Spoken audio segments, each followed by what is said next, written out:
ইতিহাস কি আবারও নিজেকে পুনরাবৃত্তি করতে যাচ্ছে? জেরুজালেমের পবিত্র মাটি কি বড় কোনো সংঘাতের সাক্ষী হতে চলেছে?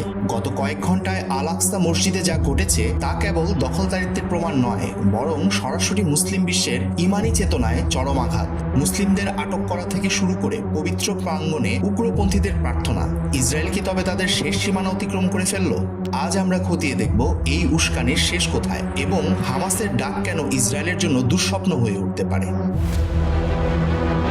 রোববার এক নজিরবিহীন ঘটনায় আল আকসা প্রাঙ্গণ থেকে দুই নারী এবং মসজিদের পরিচ্ছন্নতা প্রধানকে তুলে নিয়ে গেছে ইসরায়েলি বাহিনী। কোথায় নিয়ে যাওয়া হয়েছে তাদের কেউ জানে না। ইসরায়েলের এই অজ্ঞাত স্থানে নিয়ে যাওয়ার সংস্কৃতি নতুন নয়, তবে আল আকসার পবিত্রতার ভেতর এমন আচরণ নতুন করে বারুদ ঢেলে দিয়েছে। ইসরায়েলি মন্ত্রী ইতামার বেন গভিরের সরাসরি মদদে এই ধৃষ্টতা দেখানো হচ্ছে। ফিলিস্তিনিরা বলছে এটি কোনো বিচ্ছিন্ন ঘটনা নয়, বরং জেরুজালেমকে সম্পূর্ণ ইহুদিকরণের একটি দীর্ঘমেয়াদী নীল নকশা। সোমবারের চিত্র ছিল আরো ভয়াবহ। 200-র বেশি উগ্রপন্থী ইহুদি পুলিশের পাহারায় ঢুকে পড়ে মসজিদের ভেতর। ডোম অব দ্য রকের সিঁড়িতে দাঁড়িয়ে তারা তাদের ধর্মীয় প্রার্থনা সারে, যা আন্তর্জাতিক আইন এবং মসজিদের দীর্ঘদিনের নিয়মাবলীর স্পষ্ট লঙ্ঘন। 2003 সাল থেকে ইসরায়েল গায়ের জোরে এই অনুপ্রবেশ চালিয়ে আসছে, কিন্তু এবারের প্রেক্ষাপট ভিন্ন। ফিলিস্তিনিদের অভিযোগ, ইসরায়েল চাইছে আল আকসার ইসলামী পরিচয় মুছে ফেলে সেখানে তাদের আধিপত্য কায়েম করতে।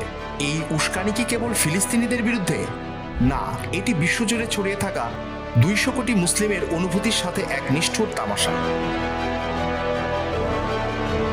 এই উত্তপ্ত পরিস্থিতিতে হামাসের হুঙ্কার নতুন মাত্রা যোগ করেছে। তারা স্পষ্ট বলেছে আল আকসা কেবল মুসলমানদের।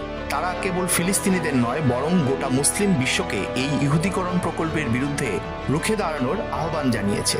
এখন প্রশ্ন উঠেছে, যদি আল আকসা রক্ষার দায়ে মুসলিম দেশগুলো সামরিক বা অর্থনৈতিকভাবে ঐক্যবদ্ধ হয়, তবে ইসরায়েল কি তা সামলাতে পারবে? ইসরায়েল হয়তো ভুলে যাচ্ছে তারা এক অগ্নিকুণ্ডের উপর বসে আছে।